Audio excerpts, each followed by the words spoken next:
Good morning, students. We have discussed in the last class the expansion of liquids. In this context of the expansion of liquids, I want to discuss the Anamolous expansion of water. Actually, this word Anamolous, it is hinting something. It is showing the peculiarity. Generally, we know that all the liquids expand on heating, but water has a peculiar way of expansion. Water has the peculiar way of expansion. If the water is heated at 0 degrees Celsius, okay, then what happens? Its volume decreases. Try to follow me. Its volume decreases and it becomes minimum at 4 degrees Celsius. Its volume decreases and becomes minimum at 4 degrees Celsius. Just let us understand this graph. This graph has been drawn with volume versus temperature. It is the graph of volume of 1 kg of water, mass is 1 kg of water versus its temperature.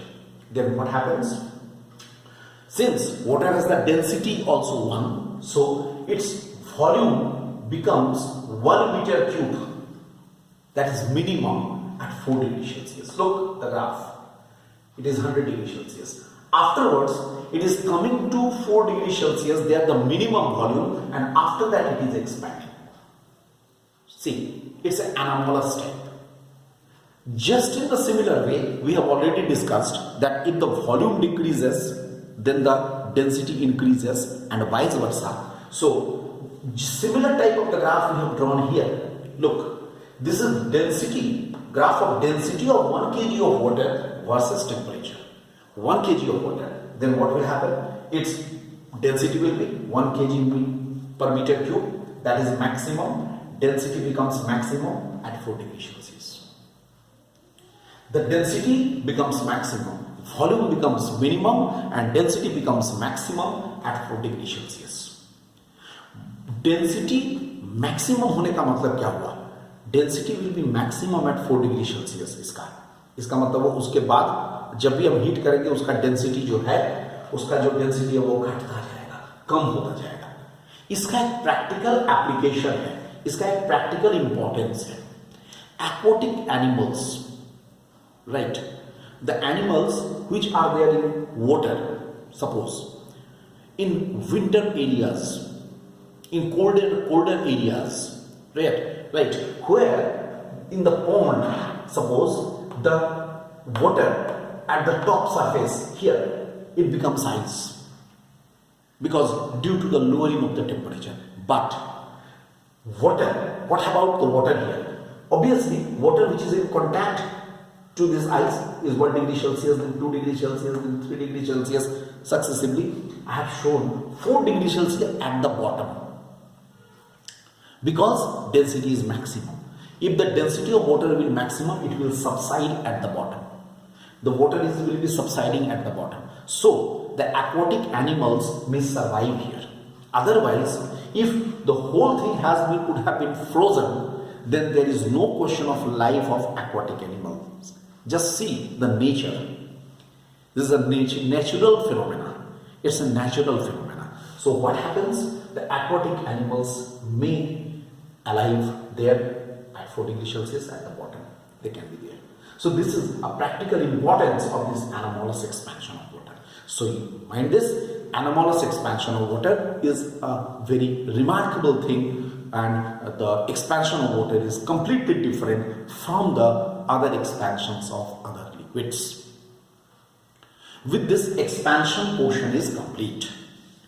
Expansion, you can say thermal expansion. In case of the solids, liquids, we have completed. Now, today, I want to discuss the next topic. Let us discuss the next topic of thermal effect of substance. Our next topic is the calorimetry. Let us now discuss the calorimetry. Calorimetry is the branch of physics which deals with the it deals with the measurement of heat. So it is the calorimetry is the chapter of physics, it's the branch of physics which deals with the measurement of heat. Okay, suppose two substances are there, right? Two substances are there in contact with each other. Let us say if the two substances are there in contact with each other, and if we consider that there is the complete exchange of heat, both the substances are at the different temperatures and the exchange of heat is only taking place between the two substances.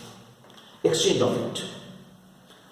Yeah, the first body is the second body, yeah, second body is the first body.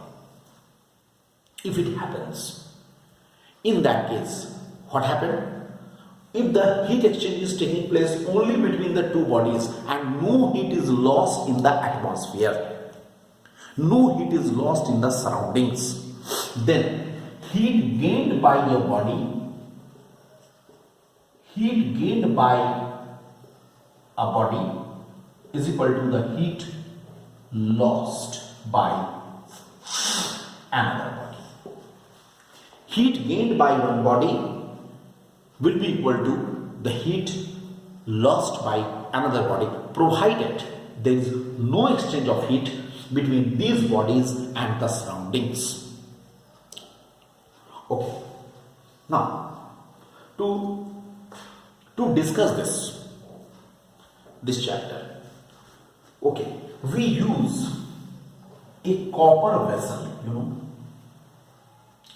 this type of the copper vessel.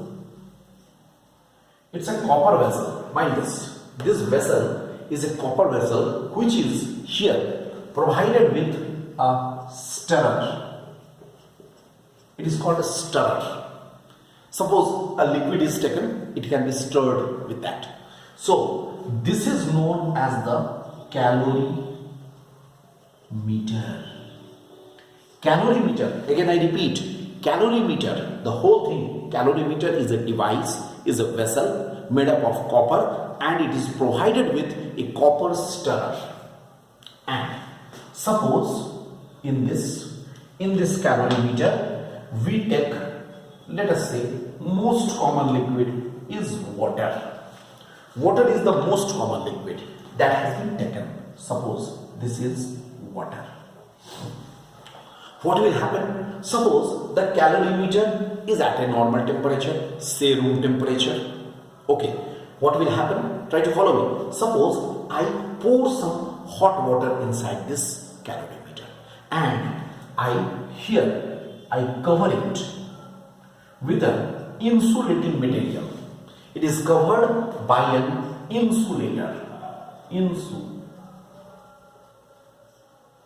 It is covered by some insulator. What will happen? No exchange of heat from this system to and it is insulated, and we cover this whole thing also like this. ये देखो, insulating material से मैंने इसको पूरा cover कर दिया. Suppose the whole system is covered by an insulating material. Upper here also and here. This is also insulating. It is covered by the insulating material. Then what will happen? No exchange of the heat will be taking place from this system to the surrounding. In that case, heat gained by the calorimeter is equal to heat lost by water.